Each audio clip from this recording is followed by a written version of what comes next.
रावण के महल में हनुमान जी की खोज और मनोनिग्रह, मन पर नियंत्रण के इस त्वरित सारांश में आपका स्वागत है। क्या आपने कभी सोचा है कि एक प्राचीन महाकाव्य हमारी आज की ध्यान भटकने वाली प्रॉब्लम का सबसे सटीक मनोवैज्ञानिक समाधान दे सकता है? रावण की लंका में हनुमान जी की ये खोज आज की इस भटकी हुई दुनिया में हमारे मन को कंट्रोल करने का एक बेहद प्रैक्टिकल ब्लूप्रिंट है। तो चलिए पहला पॉइंट देखते हैं, महल और मन का रूपक। लंका को आप अपना शरीर मान लीजिए, जिस पर रावण यानी हमारे अहंकार का राज है।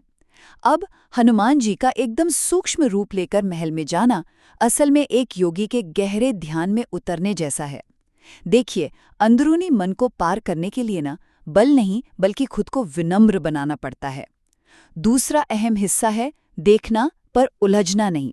जब हनुमान जी महल में गए ना तो उनका सामना हर तरह की चरम सांसारिक विलासिता से हुआ, लेकिन वो एकदम अछूते रहे क्योंकि उनका फोकस सिर्फ आत्मखोज पर था। इसे आप ध्यान से जोड़कर देखिए। मेडिटेशन में भी कई इच्छाएं सामने आती हैं, पर एक सच्चे योगी का काम उन्हें सिर्फ देखना है, उनमें उलझना बिल्कुल नहीं है। और अंत में सफलता के स्तंभ, उनका इन सब से विचलित न होना 3 बातों पर टिका था: धृति, दृष्टि और मति। बस इन्हीं के बल पर वो बाहरी माया को इग्नोर करके हृदय रूपी अशोक वाटिका में छिपे शुद्ध मन यानी सीता जी तक पहुंचे, जो सीधे तौर पर समाधि को दर्शाता है। अंततः हनुमान जी हमें ये सिखाते हैं कि ध्यान में सफलता का अर्थ विकर्षणों का न होना नहीं है, बल्कि अपने दिव्य लक्ष्य से भटके बिना उन विकर्षणों का मात्र एक तटस्थ गवाह, साक्षी बने रहने का हमारा अटूट संकल्प है।